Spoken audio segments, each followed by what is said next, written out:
But you, coming out of Cleveland, what got you into wrestling?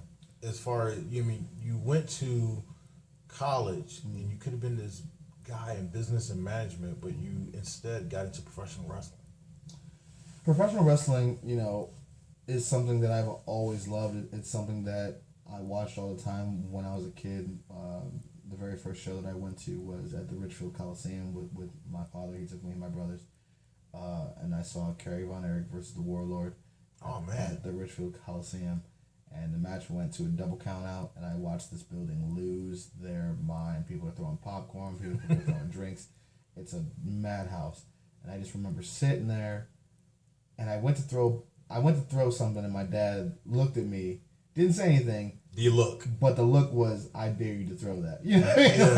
So I sat it down, obviously. Mm-hmm. But I remember at that moment going, wow, they don't even know these people, but look at the reaction that they're getting. I want to be able to affect people like that. Okay. And so it's something that always stuck in the back of my mind, and playing football and wrestling throughout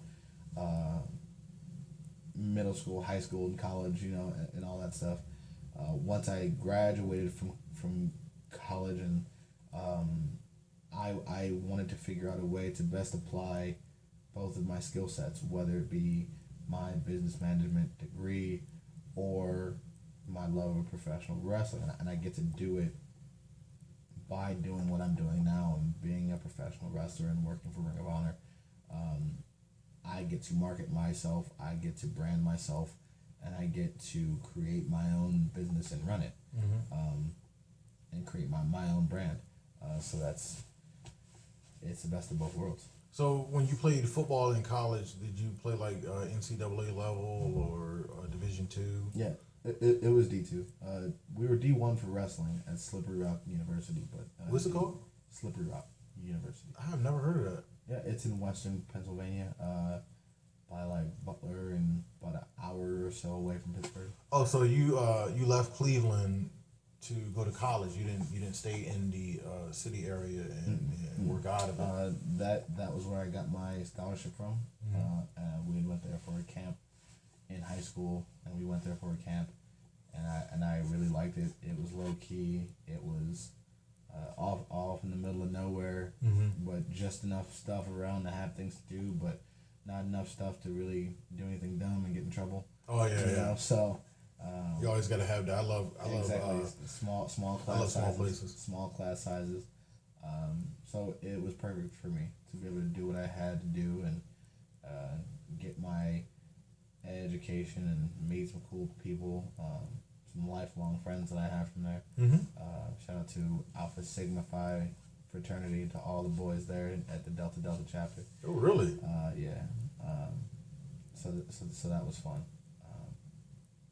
So you're in college, and then you have this degree, but you got into wrestling, and to me, I always ask this question for people who don't know, because we want to know.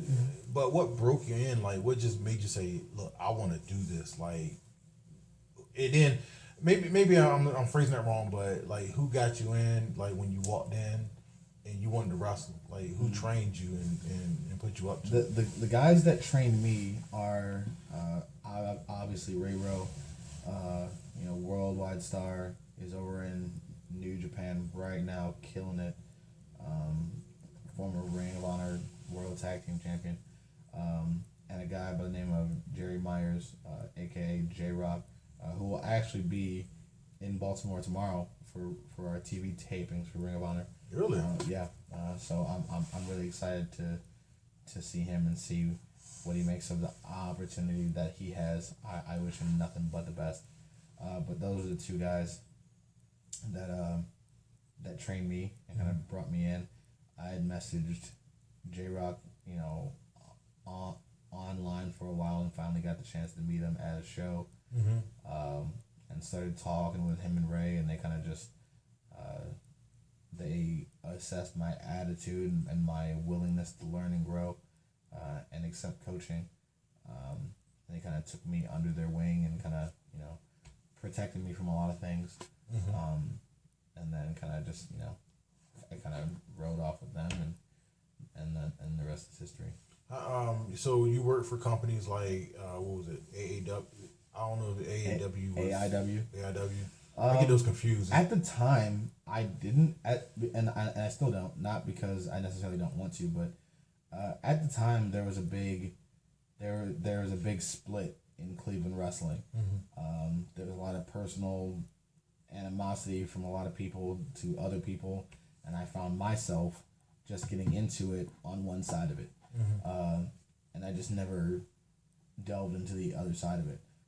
And so just the way it worked out, I just haven't really. I think I've done one show for him, but that was about it. And it just been one of those things. It just never happened and just never came about due to personal feelings with other people and different situations, and just one of those things that just never came to be. Okay, because I think one time you faced Rowe, and this was non-Ring of Honor basis in Cleveland. I forget what company that was though. I think that was for Hard Knock Wrestling. Okay, because I was willing to see that. And for Firestorm Pro Wrestling too. Okay, and you also, I mean, being a Cleveland guy, you moved to Texas, and what made you do that? I had been. Was it the split or? Oh no! It was a simple case of I had felt like I had reached sort of a plateau. I wasn't really progressing. I wasn't being able to be put in the ring with a lot of guys that I felt were better than me. I was in the ring with a lot of good guys, but we were all on the same level. I mean, and you don't get better doing this unless you're in the ring with people who are better than you. Okay. And I mean, miles better than you, so they can teach you what you need to learn, and you can see where you have to be, and you have that roadmap in front of you. You don't get better wrestling the same people over and over and over again. I tell a lot of wrestlers I know that because some of the wrestlers want to be in your position. And I tell them, say you gotta face guys who are like way experienced who can teach you. And it's also it's a mixed bag because some guys can teach you and they can help you get better, and there's other guys where they're bitter because they didn't reach a certain plateau, and they'll just beat the crap out of you, and just it's kind of a mental abuse where they just break you down to nothing. Yeah. And I've seen that happen more than once. That's unfortunately there's a few bad apples, and otherwise great bunch. 99.9% of any veteran that I've walked up to and talked to and have sought advice from, they have helped me in more ways than I can thank them for. And yeah, occasionally you get people that are jerks about it, but that's so few and far between, at least from my experience. But as far as I'm in a position now where I'm very, very fortunate. I'm still learning and growing as a performer, as a talent, and I get to be in the ring with undoubtedly some of the best competitors in the world and some of the best guys in the world that that do this as a living. And so while a lot of people are while you say a lot of people want to be in my shoes, I am no different than them. I want to be at a certain point, and I have certain goals and expectations for myself, and that all starts with learning as much as I can from the guys around me right now, and growing and trying to be the guy that pushes them, and not only just pushes them but surpasses them, and make myself and turn myself into the guy to be the guy that can carry that Ring of Honor mantle for the next 15 years or however long it is. Okay, because I know that you're currently residing in Texas now, Houston, and I know that's gotta be a hellified change in weather as far as the summer, because Houston is like 120 in the shade out there. It's not that bad. It is. It does get pretty hot during the summer, but I mean, most people when it gets hot they stay inside. So it's like anywhere else. It's like if you work outside, you're kind of screwed. But I felt that way like last week in Orlando at WrestleCon, it WrestleMania was, weekend. It was hot in Orlando. My hotel was 15 minutes walking distance from the convention center, And that Friday after the convention, I just felt like I was carrying like a load on my back. Yeah. And, you That know, sun is no joke. I drank an energy drink and it just barely picked me up. That was the same night I went to the Hall of Fame ceremony, and like that shower was a shock to my system when I took it. But you went down to Texas, so you wanted to perfect your craft. Then you ended up. Did Ray get you to move? Did Rowe get you to move? Ray had been down there for about 4 years, down in Texas for about 4 years prior to me coming down, and he had been calling me and telling me over and over and over again, hey man, there's some good opportunities down here. You really need to come down here. You really need to do this. And I was weighing the options and deciding if I was ready for that change, if there was any more room for me to grow in the Midwest, Northeast scene. And at that time there wasn't. Things have picked back up recently, and there's a lot of good stuff going on now in the Midwest and Northeast areas, but there wasn't then. What year are we talking about? 2013. Okay. I mean, like it's. I mean, and granted, and you still have your big places like your Jersey All Pros and your CZWs and all that kind of stuff. But I wasn't on their radar there, so that wasn't an option or anything like that. So coming down to Texas and reinventing myself and kind of starting over fresh was the best plan, and it's worked out for me beautifully. Well, that's what's keeping me from moving from Maryland to all this New York, New Jersey business, because I have friends in Wrestle Pro, Tier 1 Wrestling, Battle Club Pro, all Shout out in to New the York. Heavenly Bodies too. Oh man, I love those guys. Those are my dudes. I just saw what was it? Justin. Yes. Gigolo Justin at a Shenanigans party, and those guys are so awesome. Yeah, they're good dudes. I remember I saw them through Reality of Wrestling, and then That's where I met them. Oh, you did? Yep. And then I didn't know they were from that area, New Jersey, New York area, and their manager, Shining Edward Jackson, which is a good friend of mine. So they always know I enjoy them. And then also, a friend of mine just had a birthday, an EJ5, Chris Payne, who's he's another guy that's trying to come up in the ranks, and I think the right people need to look at him. So in Texas, you move.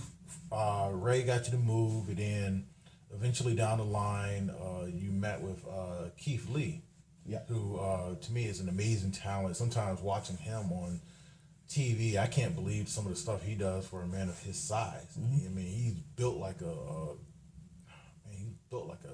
bulldozer, and he does planches and everything. And I'm just like, this guy pretty much is limitless. Yeah, I mean that's the thing when you talk about Keith. It's not just a moniker. That's who he is. That's what he believes. It's how he trains. That's him. And both of us kind of when people say things, and I know you didn't mean it like this, but when people say move well or do things well for being that size, both of us kind of go, we do things well, period. Don't try to quantify it, and don't try to label it or put us in this class. We do things well, period.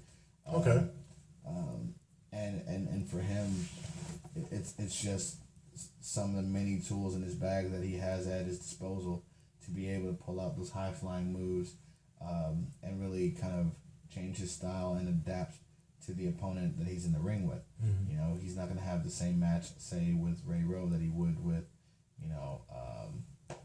Sami Callihan or Dave Christ or Ricochet, for example. I've seen that match. He's able to do a lot of things and kind of challenge people at their game.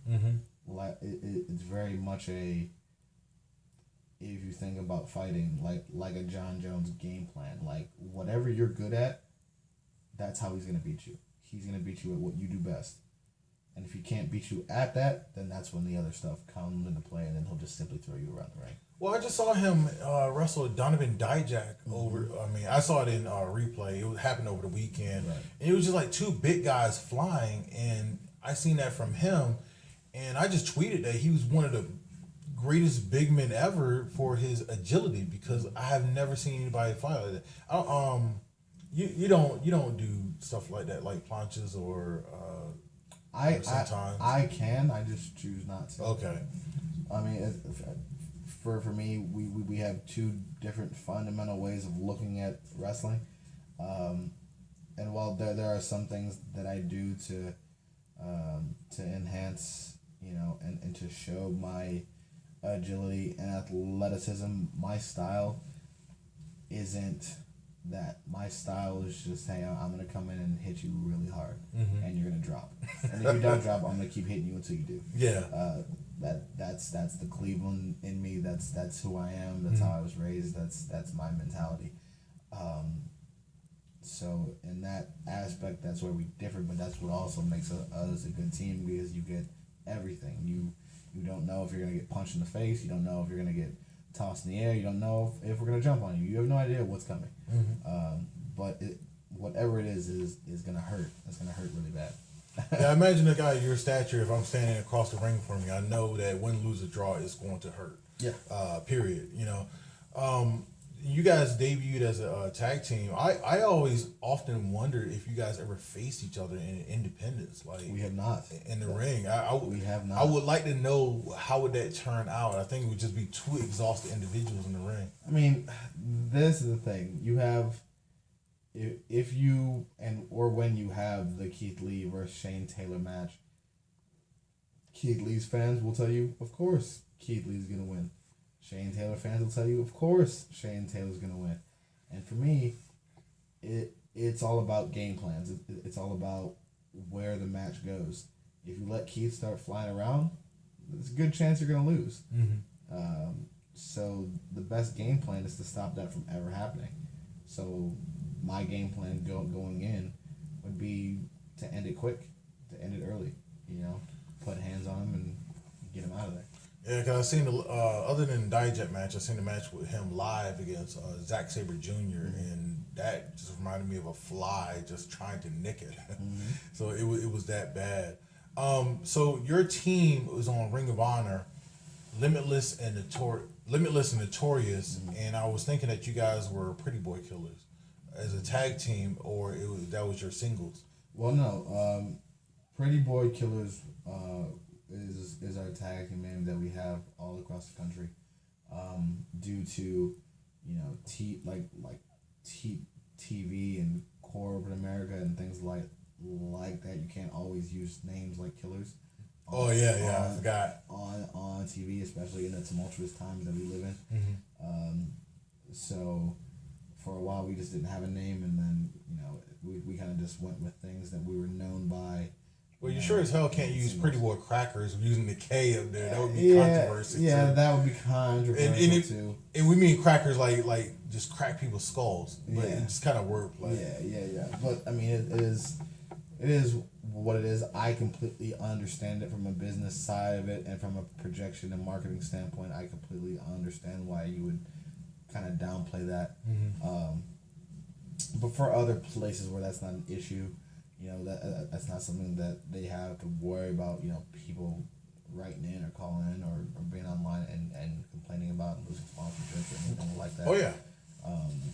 That's our team name, PBK, Pretty Boy Killers, and a lot of people like it. A lot of people love it. And they compared you to another tag team on the East Coast called the Hit Squad. Danny Maff and Steve Mack. And it was amazing because you two are black guys, and these guys are Latino. I don't know Steve Mack, Monster Mack, totally, but I think I would go by Latino. I think he is. So it was like you two guys in the ring, and personally, I would like to see you two teams go at it. We did actually. We did. Beyond, wasn't it? It was. I remember that. Beyond Wrestling. It was at Beyond Wrestling, and It was a hell of a fight. They lived up to every bit of the reputation that they had. It hurt, didn't it? Of course it did. You're talking about four dudes over 300 pounds in there throwing hands and flying around. But at the end of the day, PBK was victorious, and it was good to kind of put that feather in our cap and keep moving forward. I personally want to see it on a national stage. Now I got to call Beyond and see if I can get that DVD of that match because I haven't been to a Beyond show yet. I was supposed to go in Orlando, but it was like I was at a CZW show and it ran overtime and the traffic was bad, and I just didn't end up going. And I hear it's a great company. That's good. That's because of my friend Larry Legend. He I don't know if he's still ring announces. man. Oh man, isn't he great? He just has that voice and he has that personality. I'll tell you one thing about him. I saw him at a Joey Janela show before it started, before he had to change, and he came in with this little hat and this little suit, and he looked like the dude from the movie Get Out. A little meme that came by and had.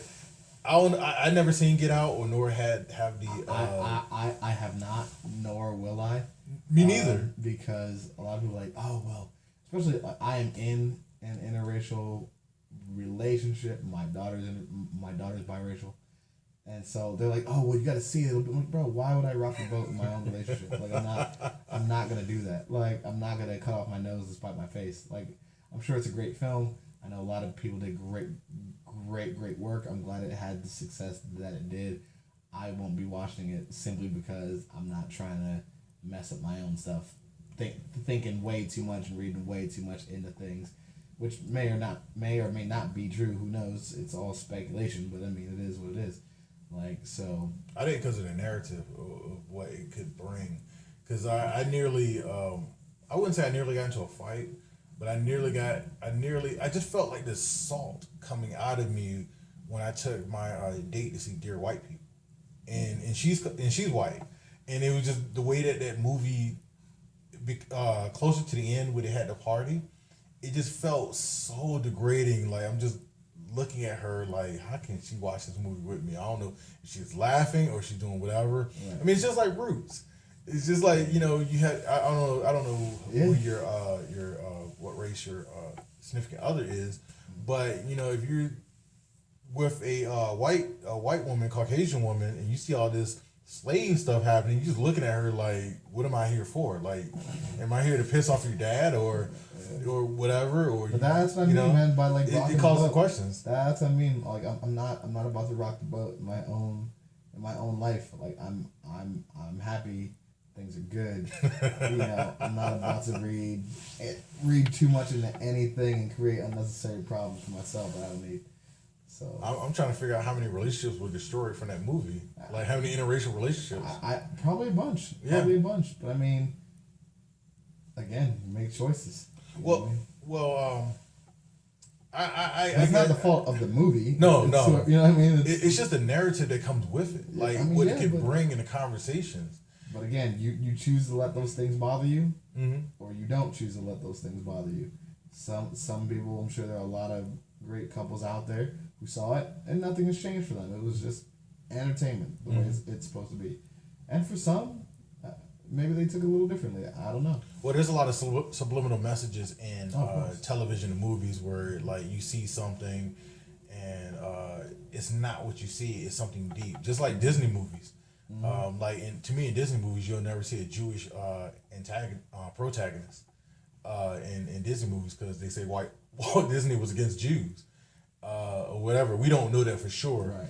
But anyway, Larry, he's a great guy. I've been trying to pin him down for at least about a year now, but he's always on the move.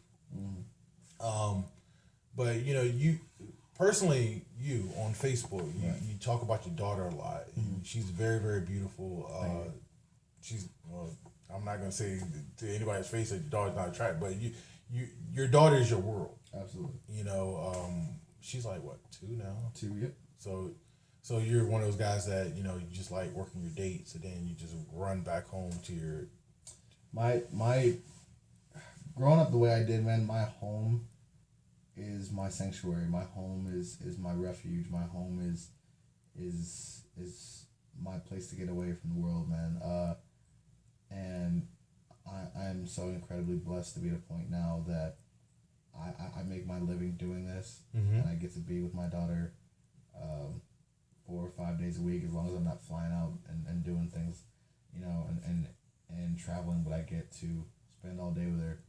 I get to laugh and joke with her and do all the things that you know that we all want to be there to do for our kids, And yeah, man, she's my everything. She's the reason that I do all this stuff. You know, other than the fact that I love my job and doing what I do, but she's the reason that I'm killing myself in the gym to present you know a world champion image, you know, to the professional wrestling world, to Ring of Honor, to show them that, you know, I can be the guy that can carry the ball here, like a Jay Briscoe or like Adam Cole or like a Jay Lethal. I can be that guy, and I know I have the potential to do it. I know the people around me that believe in me to have the potential to do it, and she believes in me, and my daughter, you know, so she is the motivation for all of this, and so yeah, when I post those videos, when I post the pictures, that's just letting people see another side of me that they wouldn't normally see on a TV screen, and that's just being real. You know what I mean? Okay. Like, people can connect to you and they understand what it's like to have kids. They understand what it's like to travel and be away from them.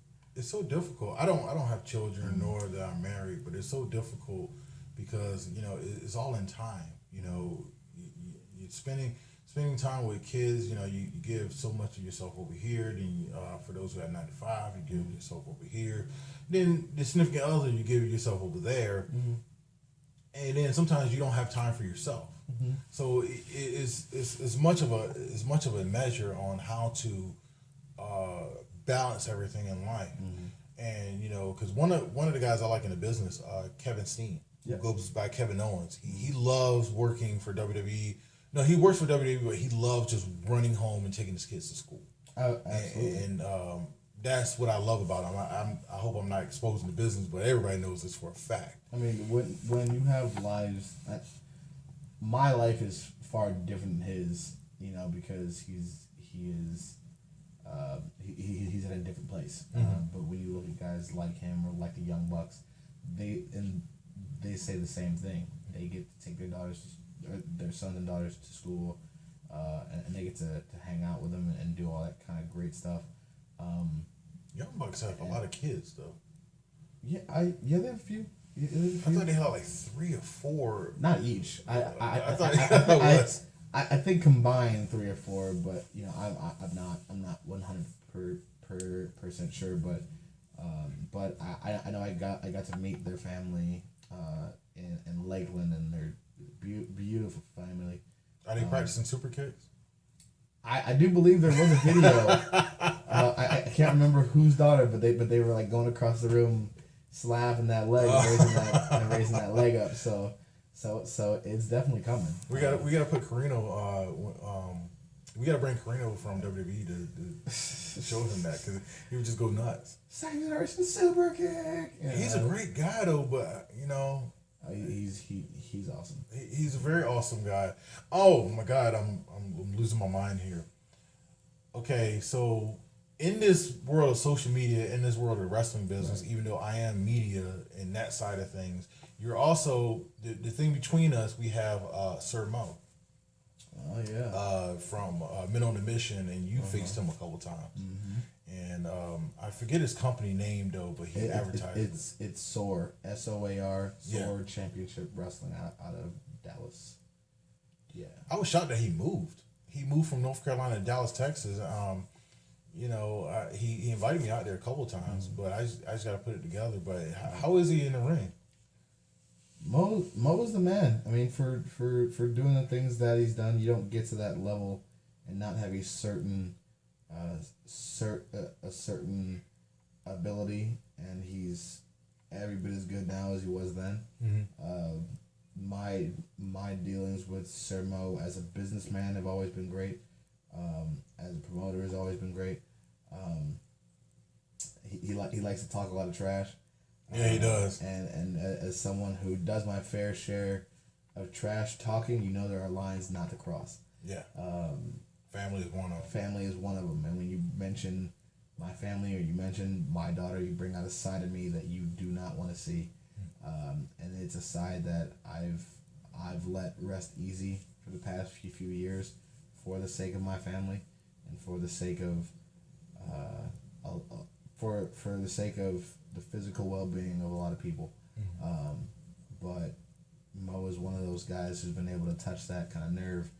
Ooh, goodness. So yeah, the next chance I get, I do believe April 15th, I'm back at SOAR to challenge Lou Gotti Sterrett for his SOAR heavyweight championship title. He's the first champion. They just had that tournament, and Lou Gotti Sterrett won, another Cleveland guy. And I'm proud of him for what he's done. But the only way that I'm gonna really get to Mo is to take what he holds dear, and that's the keys to his kingdom, and that's that championship. And once I do that, he's gonna have no choice but to stand in front of me and either apologize for what he said, tell me I'm the man, or I'm gonna knock his block off in front of every kid, in front of his girl, in front of everybody. I'm gonna embarrass that man. Okay, all right. Well, I'll let him. I probably don't have to let him know that he already knows. Oh, he knows. So trust me, he knows. So let me wrap this up really quick because I'm gonna give you a couple questions just to fire off. Right. As far as the Ring of Honor locker room, and again, this is not crap talking anyway. One of the questions I want to ask is, who's the funniest guy you ever encountered in the locker room? Ooh. Dalton Castle's hilarious. Dalton Castle, it would probably have to go down for me as the funniest guy. And actually, he has a start in Baltimore like 2 years ago. Yeah. Like, this is where he really flourished. Yeah. Like, he walked in, and who is that? And he walked out like standing ovation. Him and Jay Lethal. And they knew who he was after that. But he's a funny dude. All right. Let's see. Funniest guy in the locker room, Dalton Castle. Locker room leader. Who do you find as locker room leader? That's tough, man, because there are so many. There's so many of them, and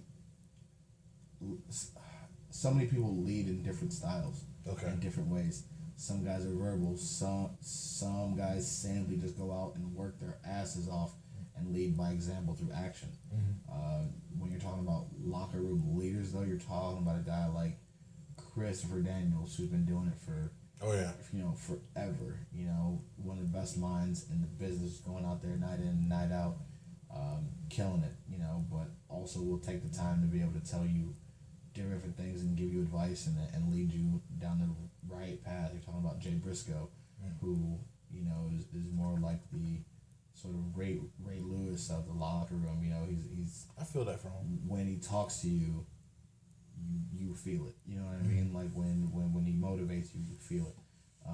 You talk about a guy like Jay Lethal, who just simply goes out and executes flawlessly, night in, night out.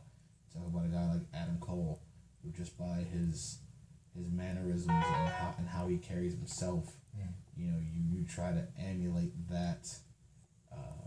You try to emulate that sort of quality that he has to raise your game and elevate you to where you need to be.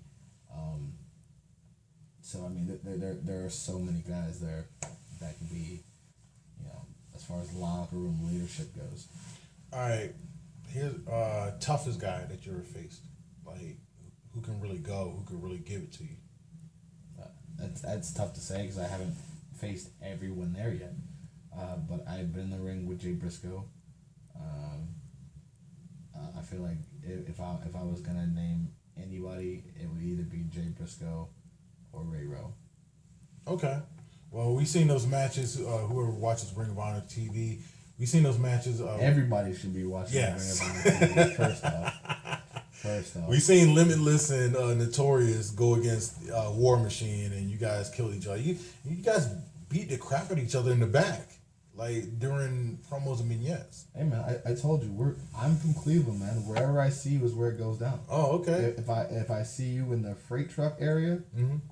That's where you're catching these hands. Okay. If I see you at the convenience store down the street, that's where you're catching these hands. Okay. So that's it. Just happened to be right there. We saw him come into the venue. or if we make it to the ring and we make it to the match, then it happens out there for the world to see. Okay, well, do you have anything else that you want to give to the fans and let them know your links or piece of advice that you want to give to upcoming wrestlers? Piece of advice to upcoming wrestlers: know who you are, stay who you are, but don't take yourself so seriously that you can't adapt to things and change. I heard a great quote, and it said, "Sometimes you have to step outside of yourself to see what you can really be." And that just means don't have an ego. Don't think you're above anything or beyond anything or better than anybody, because you can learn something from everybody that you meet, whether it's the people you're in the ring with or the guy doing concessions. You can learn something from everybody. But yeah, follow me on Instagram and Twitter at Shane216Taylor, Facebook Notorious Shane Taylor. Also check out ProWrestlingTees.com/Shane Taylor and BottomLineMerch.com as well /Shane Taylor. Pick up some t-shirts, some merchandise, and buy some for the whole family. Well, Shane, the Sports Talk, thank you very much. We extended this interview because of Sports Talk. So next time we're in town together, we can do a little update.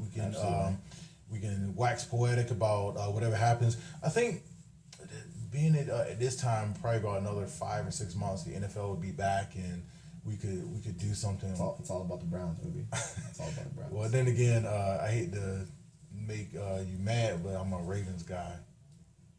This interview is over. Well, there we go. There's the rivalry that comes down to it. The Baltimore Old Browns, as I call them.